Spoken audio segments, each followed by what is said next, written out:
Today we get to sit with three of Gagasi FM's newest signees. They are Lwandle Masoka, Nkulee Mbatha, and Hamzaa Luthuli. Now, if you are a Durbanite, you'll recognize these names from Durban's very own Durban Youth Radio. These three radio presenters have each emerged from the ranks of community radio all in one go and have landed themselves in the Gagasi FM family. Welcome to Deeply Rooted World. Today we have Lwandle Masoka.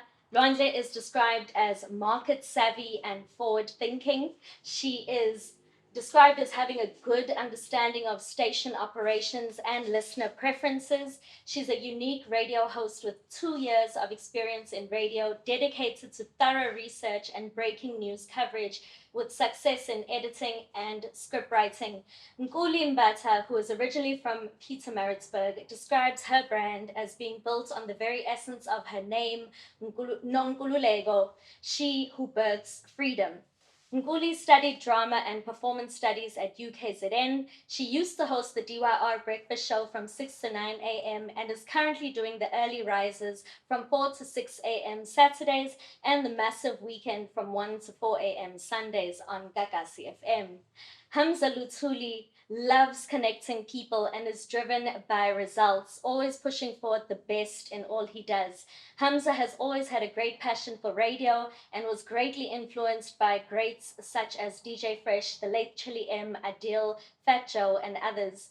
Hamza graduated from a 2-year radio production course at the Creative Arts College in Durban Central and officially began his journey on air 6 to 7 years ago, where he joined campus radio in 2017 at DUT Radio, where he spent 3 to 4 years. In 2020, he joined community radio station Durban Youth Radio and hosted the weekend breakfast show for 3 years. His plan was always to one day join Gagasi FM.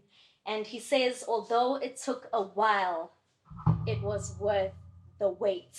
Welcome, Lwandle, Nkulee, and Hamza. How are you guys doing today? Well, after that intro,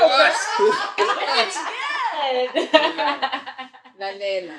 It's the one, hey? It's the one. Amazing. I know you guys said that you're so used to being on the other side of the microphone. Right. Yeah. So today it's such a privilege for us at Deeply Rooted to be asking you guys the questions and get to know you guys more. Such an honor. Yeah, such an honor, man.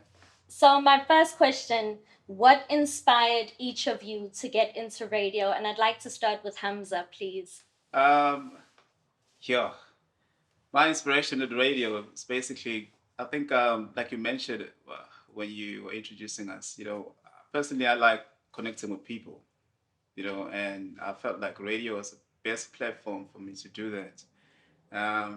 So that's how I really started my whole thing. And just by looking up to a lot of people who are already doing that in that platform. And yeah, that's how it really kick-started, That's how my radio journey started. Amazing. Lwandle? Yeah, like my story is quite funny. Yeah, let me just say it. So me being even here, I was not even inspired to be a presenter. I always wanted to be a behind the scene girl. I always wanted to be like in a content production. So that's how I started off at DYR. And funny enough, who inspired me to go into radio was none other than my programs manager. I'm about to drop it now. I genuinely do. Your ex-programs manager. Well, I mean, he is still my programs manager. I would say that because till date, Shane, JD Do still holds my hand, and we're still in contact. We've never broken it, and I believe with where I am, it's because of him. None other than my radio presenters. No, it was just Jaden Do. He pushed me, and I just became who I wanted to be because I studied something that was more behind the scenes, not in front of the scenes. But Jaden Do, shout out to you. Amazing. Nkulee? My radio journey began, I think, at a very young age. I'd listened to the likes of your Bertha Chiruma, your Azania Musaka, and I'm like, these powerful women.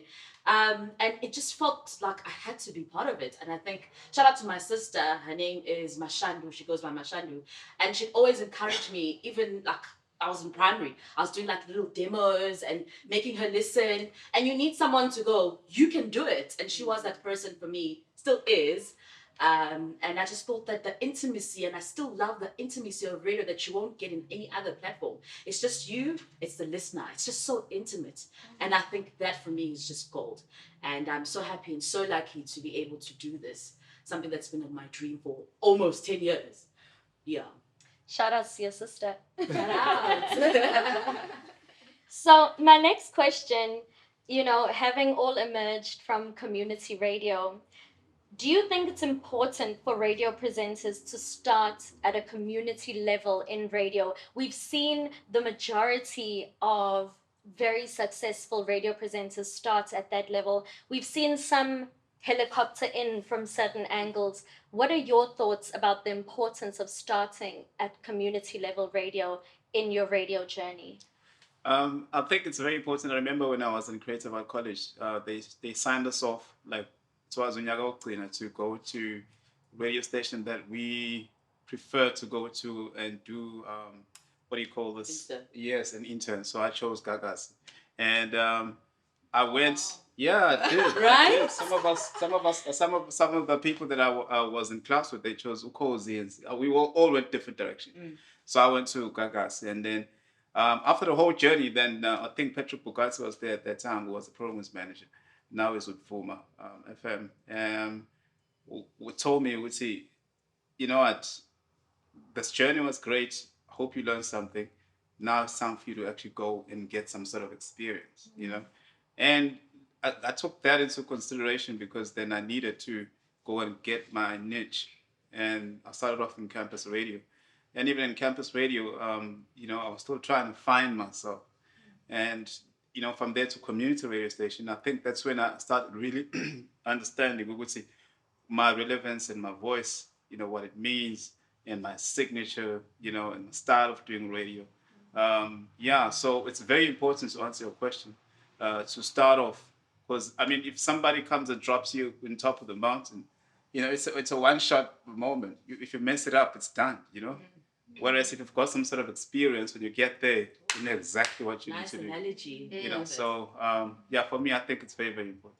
Yeah, definitely. Adding on to Hamza, it's very important to start at community. But also, if you have the privilege of starting campus radio, that's even great because you're getting to get comfortable with the mic. And me, I didn't have the opportunity like Hamza and Nkulee to start at campus, but I started immediately and community. And I was left with the show and I was like thrown into the deep end. And I was like, I can't even, move the desk and all that thing. But answering your question, it's very important because come on, you don't even know the desk. What the hell's going to happen? What's going to happen with you, Yeah. But yeah, very important. Yeah, I think to add on to tell my friends what they've said is very profound. And I think it more than anything, it's like a kickstart, it's a booster.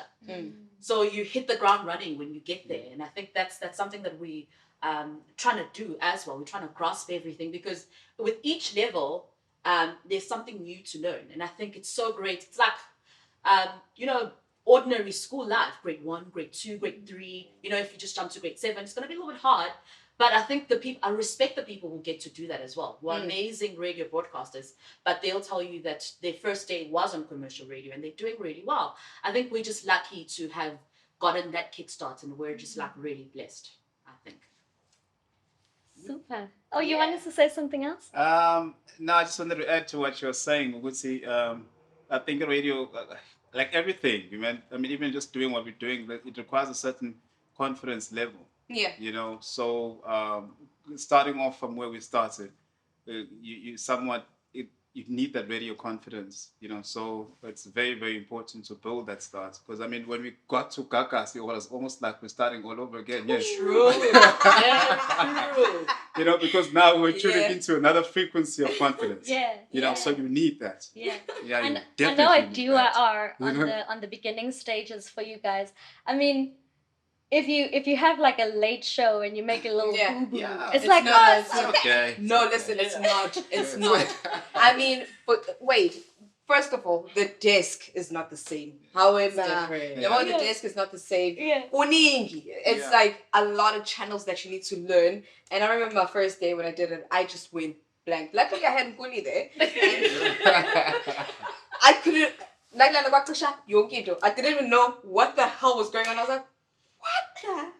And now I was shadowing the whole time. I'm like, where's Reva? It's not like you were doing it for the first time. It's not like No, it's not. You're not doing it the first time, but I mean, you're used to it. But it's a wider audience, and I mean, with DOR, yes, there are people that are listening to you. I mean, it's your friends, your family. But I mean, to be honest, they will be tuning to Gagasi. Yeah. And you getting like gazillion of WhatsApp messages coming Yeah. through, and you're overwhelmed with all of that. It's like, Yeah. yo, what's a onesie? You need your self-esteem. So yeah, I mean, Nice. community gives you that confidence to build you, and mold you as a greatest presenter as well. Nice. I mean, we didn't lose ourselves. I think you found yourself. Yeah, definitely. Yeah. Yeah. Staying on the topic on the importance of community radio station, you know, in 2023, we've got things like online radio, podcasts, various levels of radio, as you mentioned, campus, community, commercial, internet. Yeah. Do you feel that community radio is still relevant in 2023? And if so, how? Is community radio still relevant? Yeah. Definitely, yes. Absolutely, yeah. Absolutely. Yeah, I mean, from what we all just explained, Yeah. even that's why you're going into any channel of radio, it could be your podcast. You still need to be able to present, because radio, you need to be able to present on air. You need to speak. You need to have the confidence to speak. So if you don't have that, you can't. I mean, come on. We can all speak, but when you get to that mic, you get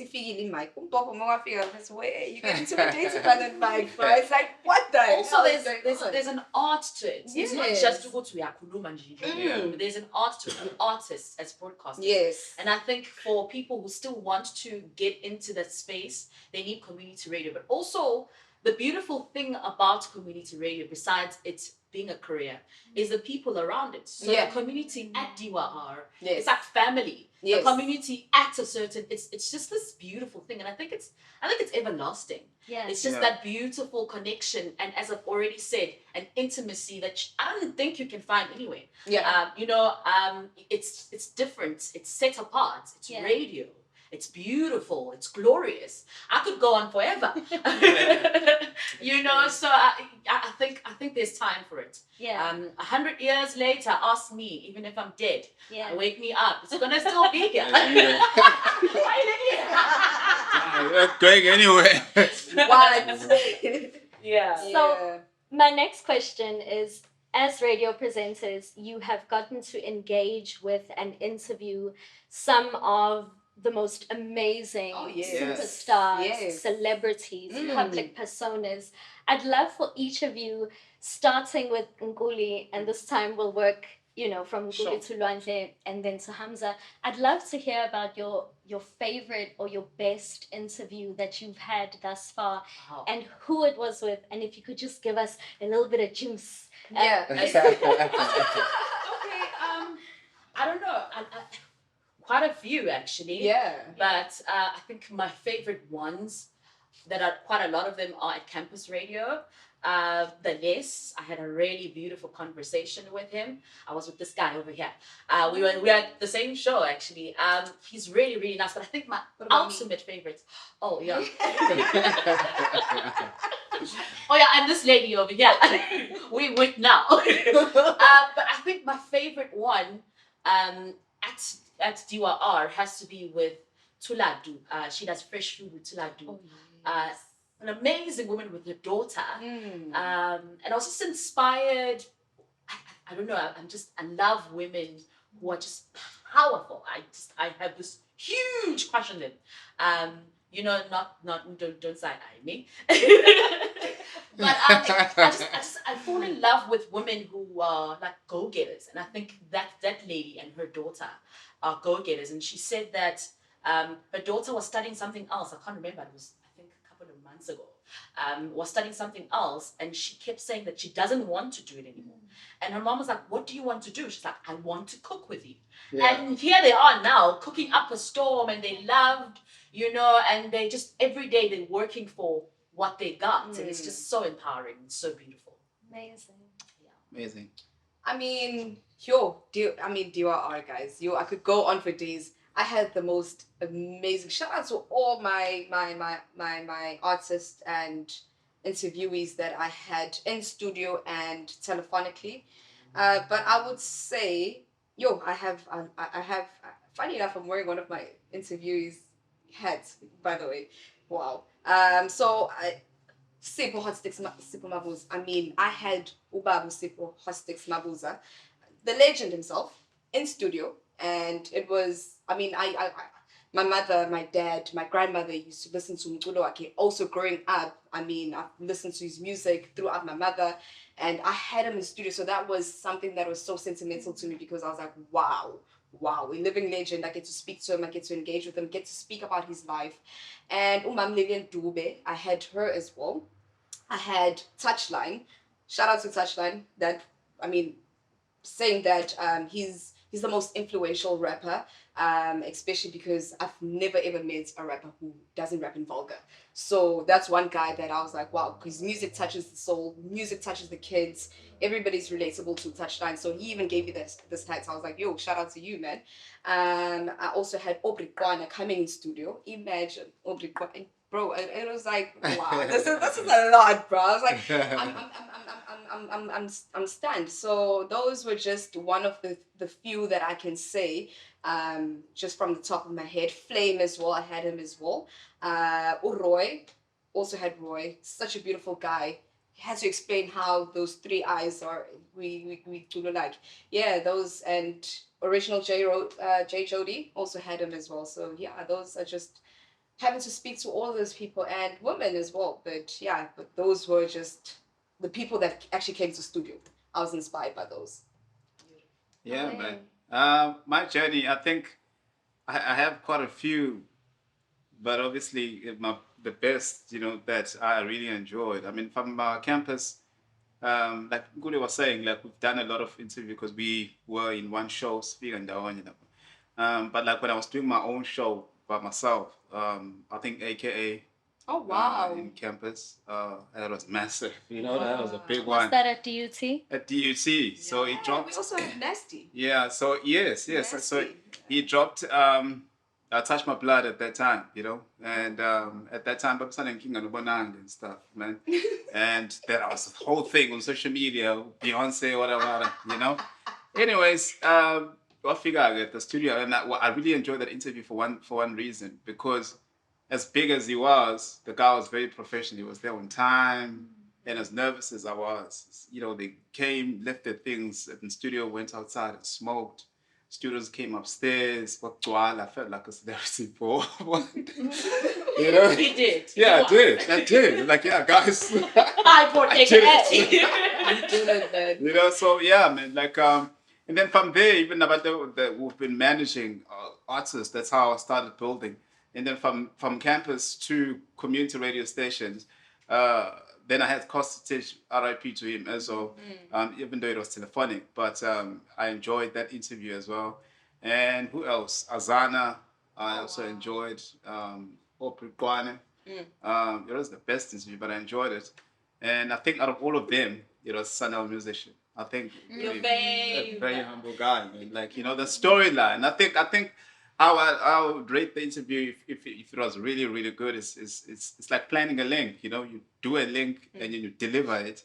And nice shot. You know what I mean? And I actually did it exactly how I wanted to do it. Wow. That's how the interview ends. Yeah. I felt like each and every question that I asked, everything was smooth. And as a result, I have those 2 interviews kept in my archive, which is AKA and Sanel. The rest. Oh, wow. The best guy. Stuff. Don't forget, fake it till you make it. I disagree. Fake it. Listen, fake it. Fake it till you make it, because that is what's gonna bring you to the top. It'll keep the momentum, because you think you're at the stardom. Yeah, you're gonna make it. Trust me. Yeah. Let's say we did it. Yeah. Faked it till you I make think it. that works for different people. Yeah, definitely. I mean, if you can fake it, and you definitely you'll make it. If you're consistent with faking it. Just be consistent. Whatever process we ends up, just be consistent. So if you're good at faking, just be it's consistent with your faking. You will definitely make it. Kulega. I know. We fake it for your business. Speaking about making it, Yeah. I'd love to know, starting with Lwandle, then we can go to Nkulee and then Hamza. Finally. What is your picture of making it? What are some of your career aspirations? We know that you've just made it into Gagasi, and I'm sure because you're super aspirational, I know that this cannot be the final picture for Lwandle. This is just the beginning. This my career has just started. This is not the end. It's just, this is the peak of my career, and I believe Uguti. My career aspiration is mainly Uguti to get where I want to get to and be the best version of myself. And I don't want to be anybody. I just want to be the best of Lwandle and live that for my daughter. I'm a mother of an 8-year-old. Beautiful 8-year-old who's very inquisitive. So I make sure with whatever I aspire in life, I aspire my life to be who I want to be, not to be anybody else, because this is my life, this is my story, and I'm writing it for myself, and I want it for another person to read through it, but not to live like how I lived it. This is just my guideline for you as a person who's watching this. So my career aspiration is to be the best version of myself, for you to become better as yourself as well. Powerful. Yeah. Well Now put. I want a kid. But you said you're not having a kid. But you said you're not That having is so a kid. beautiful. You're inspiring me here. I'm honored. Sorry, Lex. Can we just repeat the question? What is your career aspiration? Career aspirations. Well, radio is the love of my life. It's literally my first love.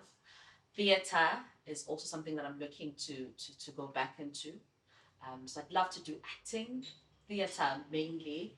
But I think with all the career aspirations that are to come, I think if I go to bed every day and I'm like happy, satisfied, serene, I think that would be the goal. And that's where I'm at right now. Yes, I've got so many things that I still want to do. I still want to go overseas in the next couple of 10 years or so. I have so many things that I want to do, but I've learned that God does things for you His way, you know, and His way is always better. But in terms of just aspirations, I think I want to be happy. If I'm the happiest person doing whatever I'm doing, I think that for me would be me being very successful. No matter what happens, no matter where I get, no matter who I become, no matter what I achieve, no matter how many people are clapping for me, I think if I go to bed at night and I am happy with what I've done and I feel that, I've used up my talents, some I won't talk about, I have special talents. Oh, wow. I'm kidding. Oh, wow. But I think, I think my happiness would be if I'm at peace. Yeah. Yeah, man. Yeah, well put. Balingad. Oh, Lingard. By the way, that's a term. So with me, I think first is to master my craft. I think what's ideal. We used to be on Metro FM, and I looked up to him a lot, and so on DMs and stuff on Instagram. I would speak to him every now and then. So in that show, what's it? You know that you've mastered your craft if your eyes take snapshots of your surroundings and you turn it into content, and then you give it personality. Your personal personality to it. Wow. You know what I mean? So I took that to say then there's a lot of work that I needed to do. Because, I mean, I believe that we all, were blessed with the talent. You just need to find your talent, and you have to master that skill and then, serve it, and ultimately it becomes a business. That's just one platform of what I want to do, and then master that from what I'm just saying. But then behind or outside the mic, I would then want to do something that's going to help a lot of people. You know, could either be young upcoming people or just social issues. I want to use my talent so I can be able to help a lot of people. That's so powerful. Yeah. So y'all are not just pretty faces. Amazing, amazing. Starting with Lwandle one more time before we close. May you please let our listeners, our audience, our readers know where they can find you on social media, please. Okay, listen, y'all. I'm joking. You can find me on Instagram. I am real Lwandle Masoka. On Twitter, I am Lwandle Masoka. Facebook. Ngabuya. After 10 years of being off Facebook, so you'll find me on Facebook as Lwandle Masoka. I'm not very, very active kakhulu on Instagram, but I mean on Facebook rather, sorry. But Instagram, that's where you'll catch me. And should you want to speak to me about anything, radio, anything about media, journalism, sorry, you can always, my DMs are open. Do not DM me about taking me out on a date. Coffee dates. Yeah, for the next day, guys. But yeah, man, you can find me on those socials. Instagram, Lwandle Masoka. Twitter, Lwandle Masoka, Instagram. Twitter, Lwandle Masoka. Instagram, real Lwandle Masoka. Shoutouts. Yeah. Nkulee. Yeah. At Nkulee _Mbatha on Instagram. So my Nkulee is NKULEE. Yes. It's double E, Nkulee. And then I am on Instagram, Twitter, and Facebook. Speaking of coming back to Facebook, Yo. it's the Gagasi FM Hey, listeners that were like, hey, we can't see you on Facebook. We want you on Facebook. Dude. So yeah, we're back on Facebook. I've got a page there as well that I Big just opened. Please like it. And yeah, let's talk. Let's love one another. Let's do this life thing. Yeah. Let's do it. Yeah. On my socials, it's Hamza. On Instagram, Hamza_. So Hamza, it's HAMZA, and then underscore officials on the S. That's Instagram. And then on Facebook, I'm Hamzaa Luthuli. And that's my personal Facebook page. And then the show page is the sum up. Yeah, you're going to see all the content that's coming up for the weekend. And catch me 10 to 1 a.m. Sundays. Big ups. Yeah. So thank you so much. We definitely gonna give you that space to promote your show as well after this. But thank you so much, Lwandle. Thank you, Hamza. Thank you, Nkulee, Only a for pleasure. making it today and just sharing your great personalities with us at Deeply Rooted. Siyabonga. Thank you. Thank you for Ma'am. having us. Yay. And that's a wrap. Thank you.